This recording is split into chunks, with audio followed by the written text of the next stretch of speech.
Hey, what is up? Welcome to Sequential Geek.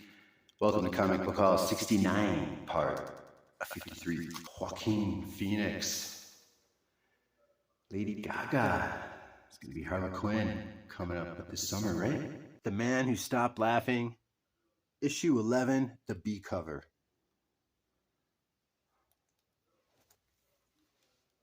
'25th anniversary of the new X-Men.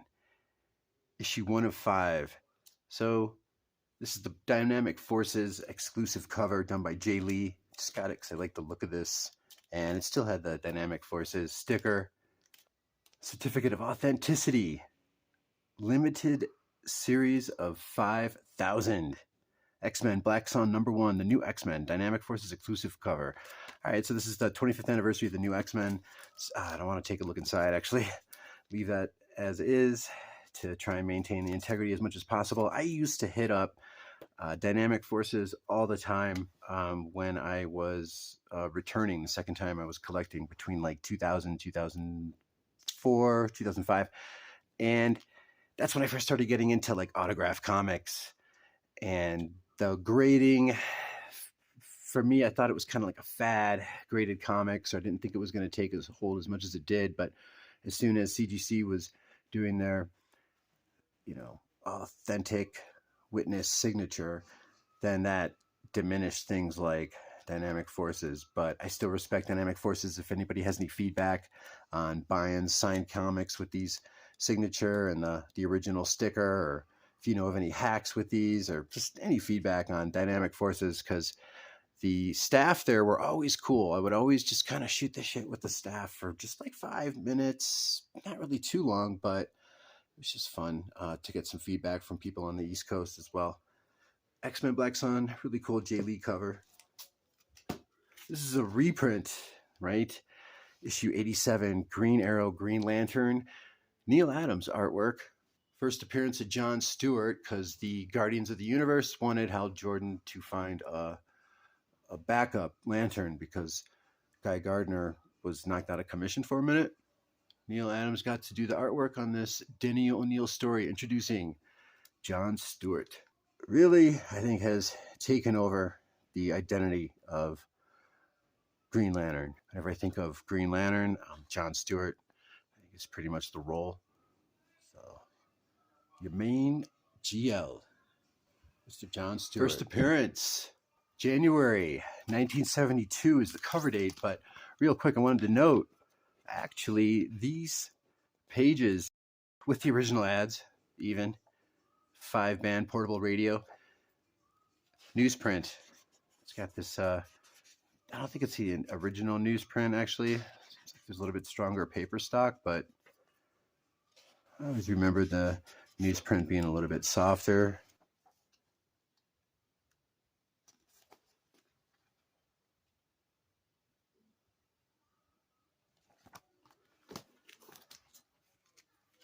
Of course, I had to get 2. Machine Man, issue number 7, October 1978. His first appearance was 2001: A Space Odyssey, issue number 8. The year before, in 1977, created by the writer-artist of 2001: Space Odyssey. At the time, Jack Kirby had this character named Mr. Machine, but I think there was a toy called Mr. Machine from like 10 years earlier. So because of copyright infringement, 2001: A Space Odyssey, I think that ended with issue 10, and then a year later they got Machine Man out of 1978. December 1979 is issue number 9 of Machine Man, which happens to be the last issue that Jack Kirby wrote and illustrated. And then Steve Ditko took over doing the interior art up until the end. There might have been 1 or 2 fill-in artists, but I believe the final issue was issue number 19. Very cool that it was Steve Ditko that followed up. Hope you enjoyed those Jack Kirby panels here.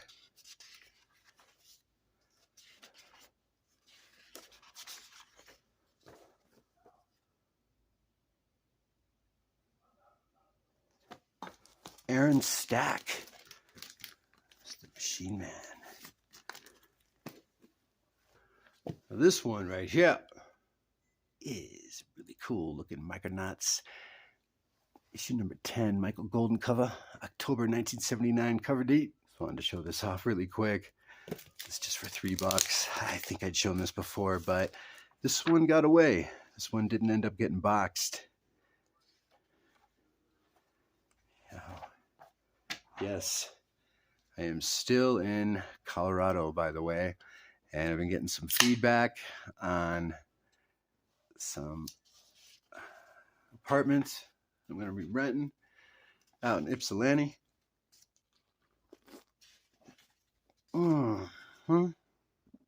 Just get like a 1-bedroom and head back to some more familiar territory. Back home to Michigan.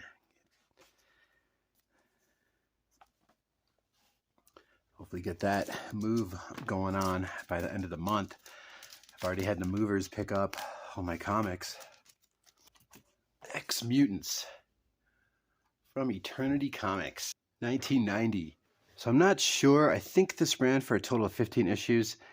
And somebody correct me on this, though, because I think Ron Lim got his start with X-Mutants. But this company, Eternity, isn't it like owned by the same guy that owned Malibu? Because Malibu ended up publishing the second volume of X-Mutants. So just thought this was a hot cover. And cover illustration, Palmer Worley. As you can tell, that says Dalkiel, D-A-L-K-I-E-L. Dalkiel, the Prophecy. Simon Beasley joint, August 1998. Veratic Comics. Story by Glenn Danzig. Art the Biz. Biz the Great. Yo, adults only.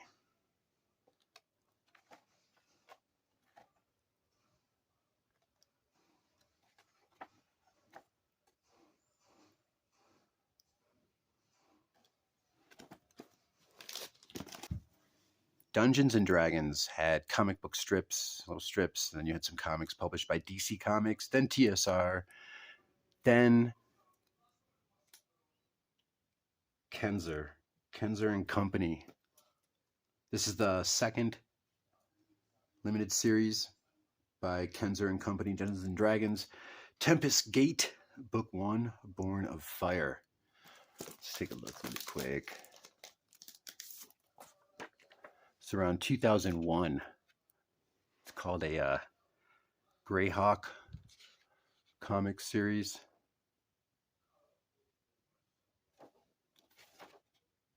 Nice artwork.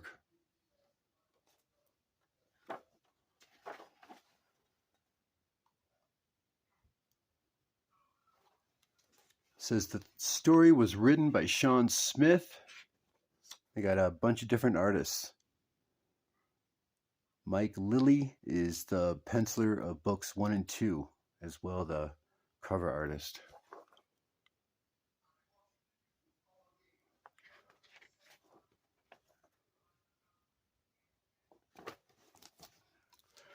Cheers.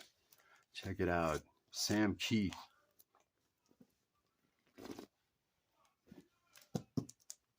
Got all 4 issues. I think this came out like 2000, I think 17. Let's check out this artwork. So John Layman, Sam Keith, 4-issue limited series out of Aftershock, 2017. Sam Keith, John Layman, co-creators, Eleanor and the Egret. Have not read this, just find Sam Keith with this colorist, by the way. Rhonda Pattinson is the colorist. John Layman, not only the co-creator and writer, he's also the letterer. Check out that Sam Keith goodness, though. Bring it all together. Comics is comics. You got your writer. You're going to need a wonderful colorist for something like this, but yeah, for me, it's the artist. That's the foundation. It is sequential.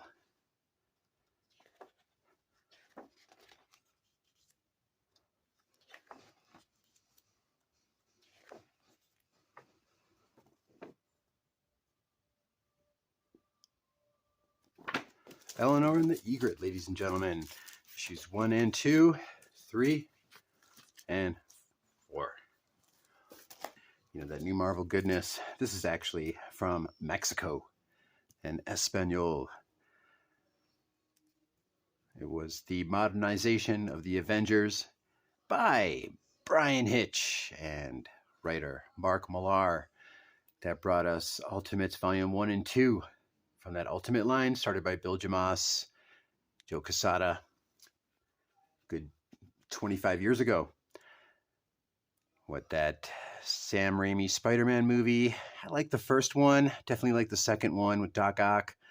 You know, those were based off of the Ultimate comics largely, and the Avengers, and just so much of the initial success of the MCU was based off of just a lot of these changes that were going on around 2000, 2005. And there are some gems. Not all of them are great, but they were extremely influential, and they were comics based off of comics. One of the last times that was going on. Now we got this different team right here, this Ultimates 3. February 2008 is the cover date of the first issue. Had a black and white version, and then you had like a villains version, because this is a cover that I believe should be folding out. You gotta love that Joe Madureira cover work. So this is the first appearance of Ultimate Black Panther. The catch is that I think they didn't have him talk. Yeah. So February 2008 is the cover date of Ultimates 3, written by Jeff Loeb and art by Joe Mad. Honestly, not sure how long this ran for. I think only like 6 issues, but definitely correct me on that.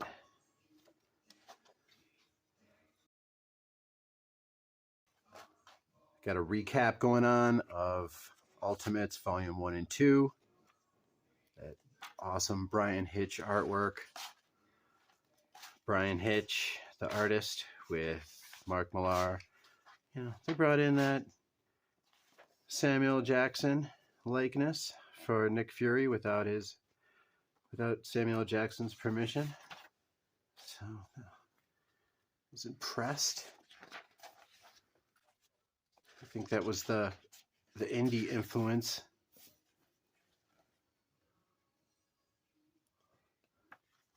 The like, what have we got to lose type influence, because I think their stock, Marvel's stock, was well under $5, early 2000s. Yeah, Natasha double-crossed everyone. Hawkeye ended up killing her at the end of the second volume, and then the third volume kicked off, and they introduced some new characters like Black Panther. Pretty fucking sweet image there. Joe Mad doing BP, Venom. They also brought in Valkyrie. Here we got another Asgardian on the team.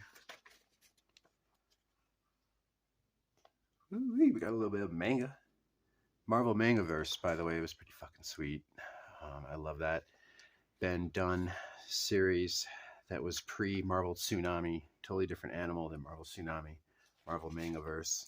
A lot of cool stuff, cool ideas that were going on. This was, you know, a little bit weird with, you know, kind of totally tarnished the image of the Ultimates. This a little bit too much intimacy between Scarlet Witch and her brother, but that was just the tip of the iceberg of the wrong direction. The Ultimate Universe was going, and it was going so strong these first 2 volumes, and then by volume 3, because we're talking, you know, cover date February 2008, by this point Marvel had been bought out by Disney, and the writing was on the wall, and everybody was like, oh no. And Marvel, Disney, they were like, no, we're not going to ruin your brands, don't worry. Everything's going to be business as usual because we need a market of boys and young men to invest in. So that's why we're getting Marvel. Yeah. Around that time, when you started to notice the event, the idea, the enthusiasm, the push, the whole campaigns behind having an event was overtaking the quality of the story. But as that was slowly changing, some of the red flags were like Wolverine and Spider-Man joining the Avengers. But, these little things, what do you call them, breadcrumbs that they were leaving along the way, like when they started to reveal Skrulls, who was a Skrull in these, like Elektra. It was like, all right, there's some intrigue going on. Who you start wanting to figure out who said what and who's done what in the past couple of years to see if maybe Bendis and his cohorts are kind of insinuating who's a Skrull. But that just became more of the Marvel hype. New Avengers. Check that out. Lionel Francis Yu cover. Loving those little clues, trying to figure out who was a Skrull. Turned out to be a bunch of bullshit. Oh well. The writing was already on the wall, right? New Avengers, La Iniciativa. Just thought this cover still looked cool. Pure cover by as well. Foreign comic out of Mexico. Marvel Special Semanal. My last comic from Mexico. This is from 2006. This is the Gabriel Delgado cover. The story was written by Daniel Way. Javier Soltero is doing the interiors, but this is the World War Hulk story that was part of Ghost Rider issues 12 and 13 in 2006. Now, Dark Days is so fucking cool. This was the only cover I found that didn't have a lot of like color breaking spine creases. This has like a little dent somewhere. I think it's more of an indentation from the staple. But for this being in good shape, I only found one for issue 1. The rest were all like covered with color breaking spine creases, and that's great for a reader copy, but I got my hardcover. This comprises 30 Days of Night and Dark Days. And Dark Days is the second part to 30 Days of Night. It's the same creative team. Steve Now's writing with Ben Templesmith art. I just read this. I love this. Smoke a joint along the way. Let that buzz just kind of seep into this Ben Templesmith artwork. When this came out, like 2001, this was one of those new Marvel era books. And New Marvel. I know this isn't published by Marvel. I'm just talking about a renaissance, a moment where indie artists were able to shine, and a sense that they were bringing readers like me back into comics. And you can just tell, like, it's a quick read. It's just 3 issues, the original 30 Days of Night story, but just looks very indie. Today, you would assume this was done by on an iPad, by a computer. But this story, the original story, depicts this family. It's like they're into voodoo magic out of New Orleans. And they are also, she sent out, I think her son or somebody, one of her people, to get in a helicopter and film what was going on out in Barrow, Alaska. So now this takes over because now Stella is trying to hunt down these vampires, and she's actually collaborating with this woman from New Orleans who's helped her understand that these vampires, and this one actually isn't all bad. He hooks up with Stella. But these vampires, they managed to get the remains of Aben, something left of him. And there's some spell that they have that they're going to use to bring Aben back.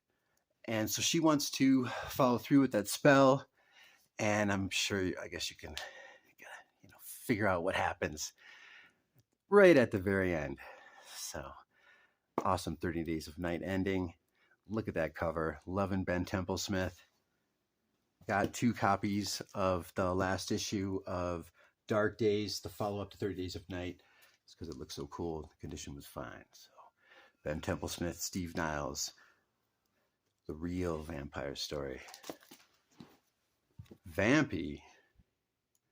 This ran for 25 issues. We're talking August 2000 to November 2002. This is a Phil Noto cover for issue 16. Let's take a look real quick, shall we?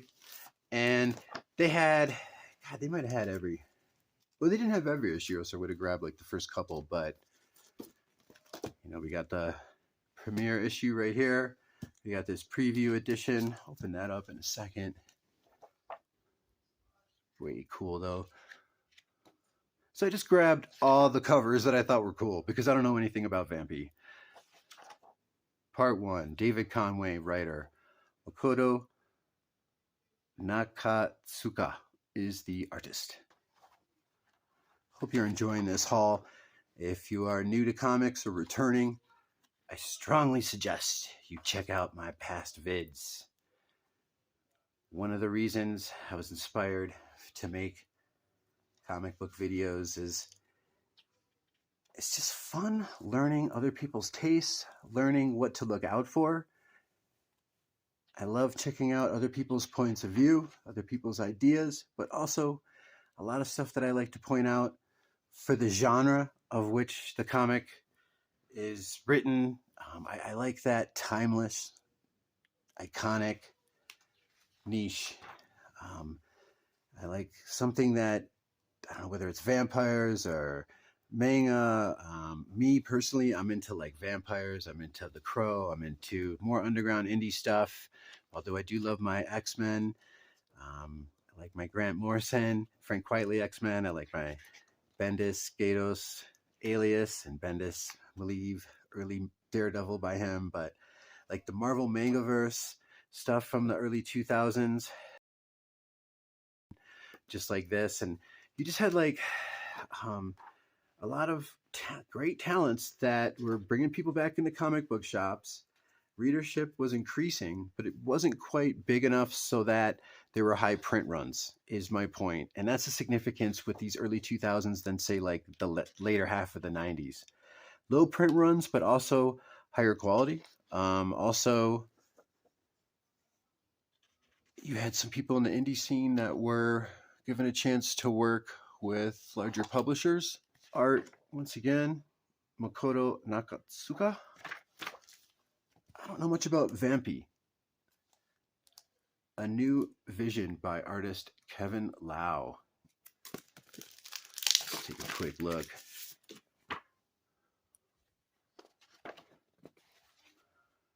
David Conway, writer. Kevin Lau, penciler.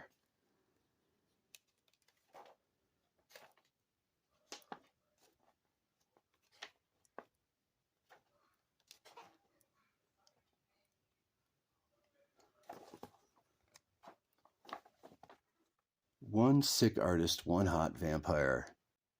A New Vision by Kevin Lau, Vampy, issue number 1, premiering July 2000 in comic shops everywhere. Harris Comics, Vampirella.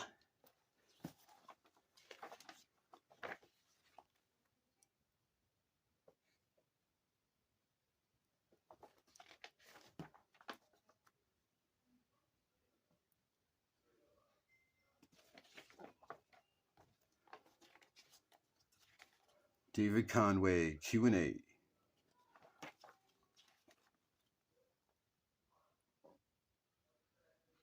All right, and this Vampy is wrapping up this haul. Issue number 10, September 2001. Kevin Lau cover. So David Conway was writing all these stories. So outside of a couple issues that I know of, Kevin Lau is doing the artwork for this Vampy comic written by David Conway. Issue number 10 and issue number 11. Some more Kevin Lau goodness. Issue number 15. That's February 2002 cover date. Issue number 20. July 2002. Issue number 22. Lovely. Fuck yeah. And issue number 23. These were the covers at the time that I just thought were hot, that were cool, that just caught my eye for not knowing anything about this vampy comic. These are the comics that I got. And to wrap it up, as I am a fan of the cyberpunk babe on the motorcycle, I bring you Vampy issue number 23. Do not forget, as fun as it is to collect all these covers, these artists, these storylines, we wrap them up in those plastic bags. Typically never to be opened up ever again. So keep in mind for those reader copies of trade paperbacks. Got myself here. This time, these Daredevil stories are going to be written and drawn by Frank Miller. This is the second printing. That's why it's my reader copy. And you got the Gang War, Daredevil versus the Kingpin. And the cool thing about these is you got the cover included. Issue 169 looks like 1980. Really cool fucking stories. I haven't read these pretty much since I bought them as back issues in the mid-80s. Bullseye is back. Kingpin's wife is kidnapped. Vanessa. The first confrontation of Daredevil and his arch nemesis, the Kingpin. 169, 170, 171, 172.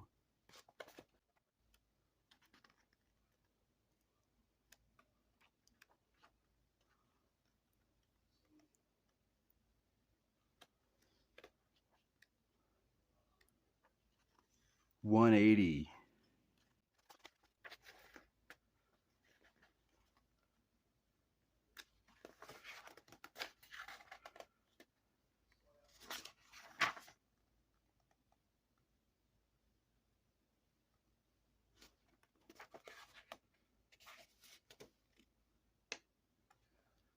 I believe that is the manga influence.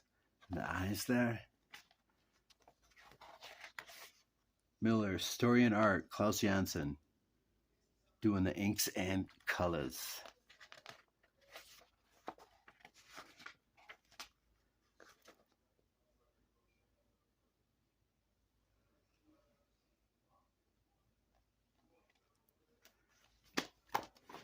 Do me some Daredevil reading and some Star Wars reading. Check this out now. I'm ready for my close-up.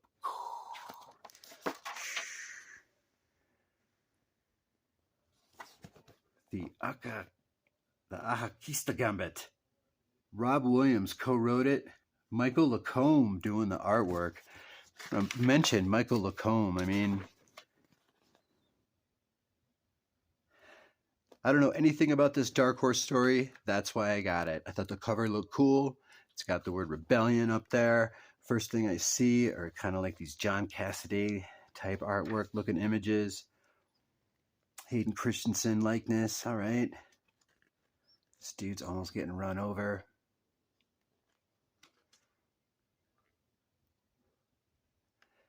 Yeah, that's why I got this.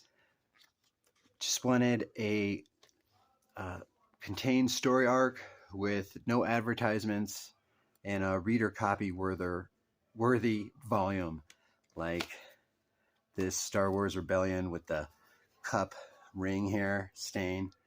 Yeah, nothing wrong with a used copy because we all need our reader copies.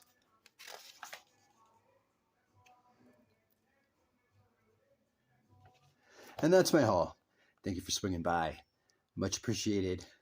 Till next time, much love. Keep on reading, keep on collecting. Peace. Cheers.